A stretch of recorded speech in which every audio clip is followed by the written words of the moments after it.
Bonsoir, mesdames et messieurs. Je suis très heureux d'accueillir ce soir la Première ministre. Le vent n'emporte que les feuilles, mais pas le reste. Merci. Et n'aura pas raison de nous. Je suis très heureux donc d'accueillir Theresa May pour un dîner de travail que nous avons eu avec nos équipes et nos ministres de l'Intérieur, quelques jours simplement après les élections britanniques. Et je suis très reconnaissant à Madame May. Merci beaucoup d'avoir si vite répondu à l'invitation pour ce dîner d'une part et le match de football entre nos deux équipes dans quelques instants. Votre venue incarne parfaitement le lien qui unit nos deux pays, la solidarité et l'efficacité, l'amitié et le travail en commun, la mémoire et la projection vers l'avenir. Et je le dis après simplement quelques jours suite aux attentats qui ont touché successivement Manchester et Londres. Nous avons eu l'occasion de nous parler à chaque fois dans les heures qui ont suivi. J'ai eu l'occasion de m'exprimer, mais je veux redire ici combien nous avons été avec vous touchés, blessés, parce que ce sont à chaque fois des attaques contre la jeunesse et la démocratie libre qui ont été perpétuées. Et parce qu'aussi nous avons perdu plusieurs vies, et nous avons eu plusieurs victimes, qui sont le témoignage vivant de ce lien très fort qui nous unit. Ce sont les centaines de milliers de Britanniques vivant en France, de Français vivant en Grande-Bretagne. Alors ce soir, c'est bien de notre avenir en commun et de nos défis en commun dont nous avons parlé, et d'abord et avant tout de notre coopération antiterroriste. La coopération qui nous lie est aujourd'hui exemplaire en termes d'échange de renseignements, de coopération entre nos services, et d'ailleurs ce qui s'en est suivi après ces deux attaques l'a parfaitement montré. Je veux ici rendre un hommage appuyé à nos forces de sécurité, à nos services de renseignement qui travaillent ensemble quotidiennement pour assurer notre sécurité. Et nous leur devons beaucoup. Mais nous avons décidé ensemble d'aller plus loin ce soir en travaillant depuis plusieurs jours sur un plan d'action très concret que nos équipes ont préparé et qui ce soir est rendu public. Ce plan d'action concret sera mis en œuvre par nos services. Il vise d'abord à renforcer les engagements et les obligations des opérateurs en ligne afin de supprimer les contenus qui promeuvent, dans tout type de médias, la haine et le terrorisme. Il y a aujourd'hui des engagements qui ont été pris, suivis, ils ne sont pas suffisants. Et Theresa May rappelait très justement il y a quelques semaines à Taormina que ce sont durant les 2 premières heures que près de 50% des potentiels terroristes, en tout cas des esprits qui peuvent être manipulés, sont touchés par cette propagande, quand aujourd'hui les engagements pris sont à prendre dans les 48 heures. Ensuite, améliorer les moyens d'accès au contenu crypté dans des conditions qui préservent la confidentialité des correspondances, afin que ces messageries ne puissent pas être l'outil des terroristes ou des criminels.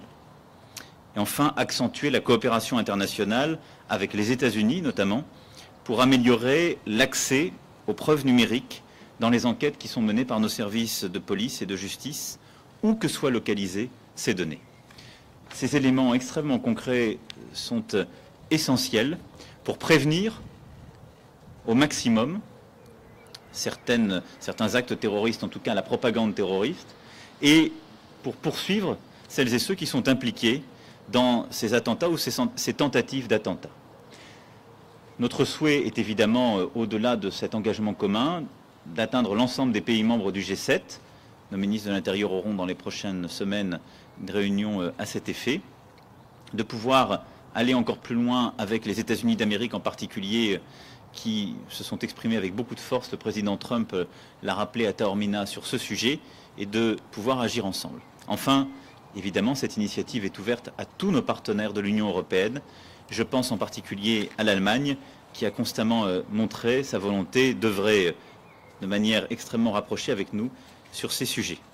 Et donc c'est bien dans ce cadre que ce plan d'action a vocation à être poursuivi. Mais dès maintenant, il doit donner lieu à des actions très concrètes et des engagements très concrets, des réalisations rapides.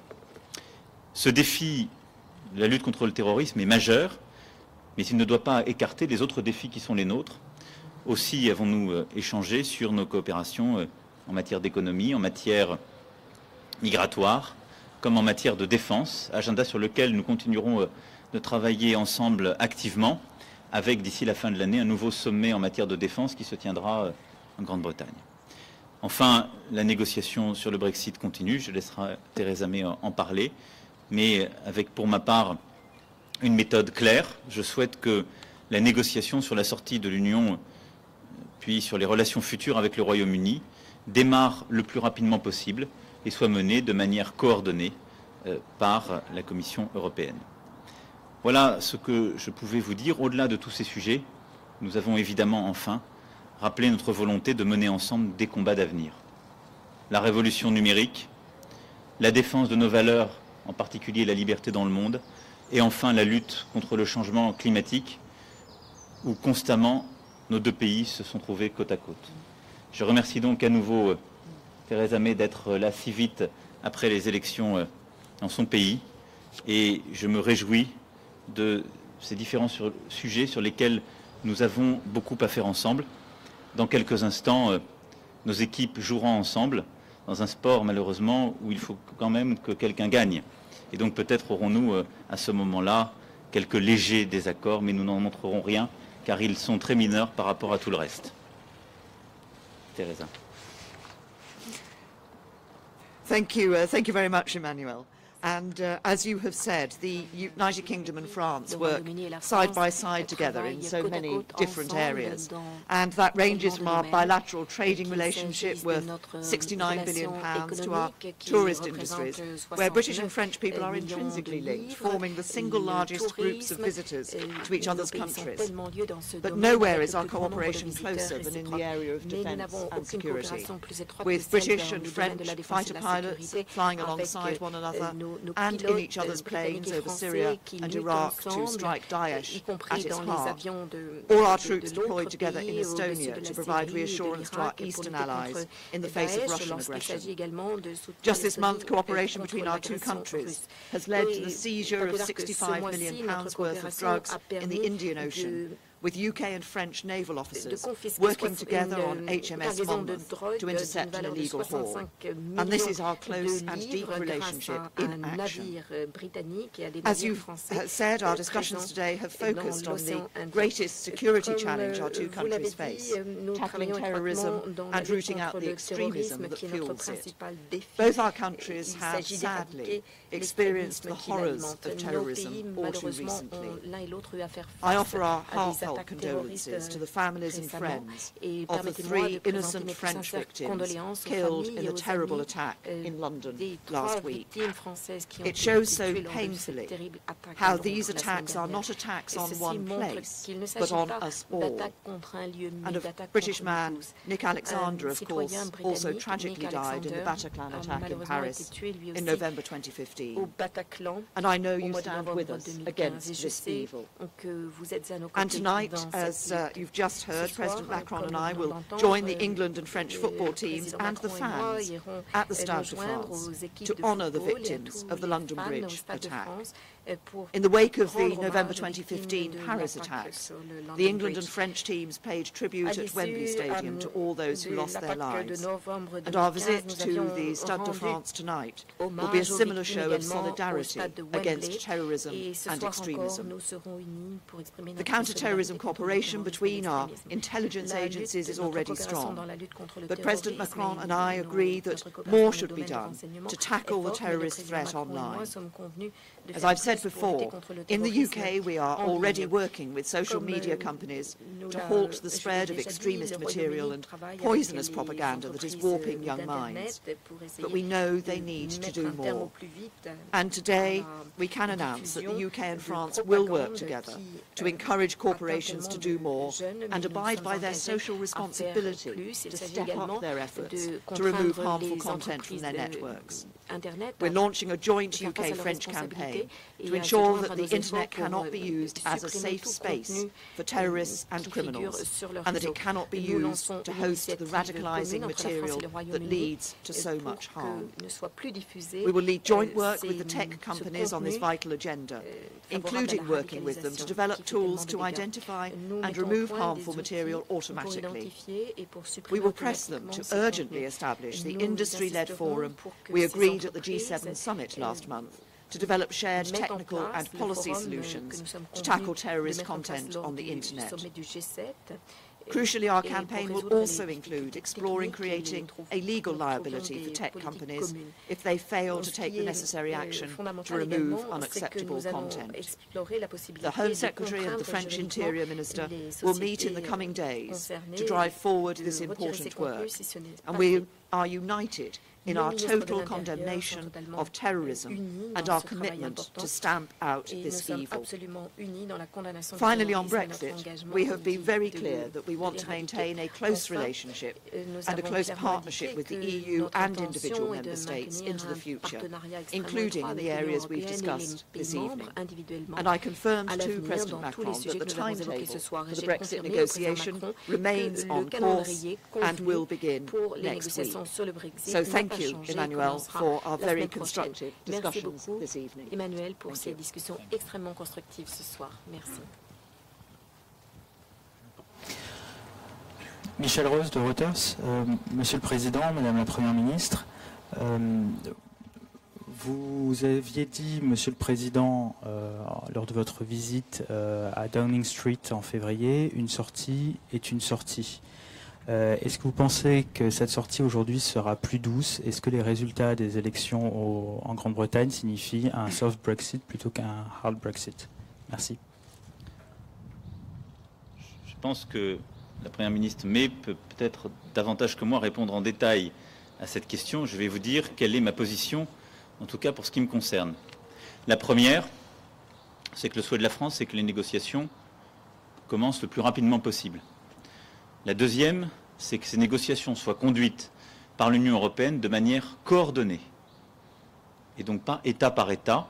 C'est le choix qui a été fait, c'est le bon, afin qu'il y ait une préservation des intérêts de court, moyen et long terme de l'Union européenne. Enfin, mon souhait, c'est que nous ne passions pas l'essentiel de notre énergie à discuter des modalités du Brexit, mais que nous puissions d'une part continuer au sein de l'Union européenne et de la zone euro de parler d'avenir et des projets indispensables pour aller plus loin, et entre nos deux pays, de continuer à discuter et à faire dans le cadre d'un agenda bilatéral où la discussion d'aujourd'hui l'a montré, nous avons énormément de défis en commun. Je laisse peut-être Madame la Première ministre répondre sur les conséquences du vote sur la négociation britannique. Well, thank you very much. I think there is a unity of purpose among people in the United Kingdom. It's a unity of purpose, having voted to leave the EU, that their government gets on with that and makes a success of it. And we are committed to developing a deep and special partnership with the EU. We want the EU to continue to remain strong, and we want to continue to cooperate. We want to develop that deep and special partnership on matters relating to trade, but as we heard, the issues we discussed tonight on security are also issues on which it's important for us to cooperate in the future. And I believe that with the good process that has been set out by the EU for those negotiations, which start, as I have said, next week, and with the willingness and intent on both sides to build that future partnership, then we will see an arrangement for Brexit that will be in the interests not just of the United Kingdom, but of the remaining 27 member states of the European Union. Matt Frye, Channel 4 News. Prime Minister, you talk about a unity of purpose, but the former Prime Minister, your former party leader, John Major, has effectively accused you today of endangering peace in Northern Ireland by clinging to power with a coalition deal with the DUP. What is your response to that? And if I may, Monsieur le Président, you said an exit is an exit, but the German finance minister, Wolfgang Schäuble, said today that if Britain changed its mind for some reason, the door would be open to remain in the EU. Do you agree with him? Certains ont envisagé aujourd'hui qu'il y ait la possibilité de rester on the first point that you raised, Matt, we as a government remain absolutely steadfast in our commitment to the Belfast Agreement and the subsequent agreements, and we continue to work with all the parties in Northern Ireland and with the Government of the Republic of Ireland in ensuring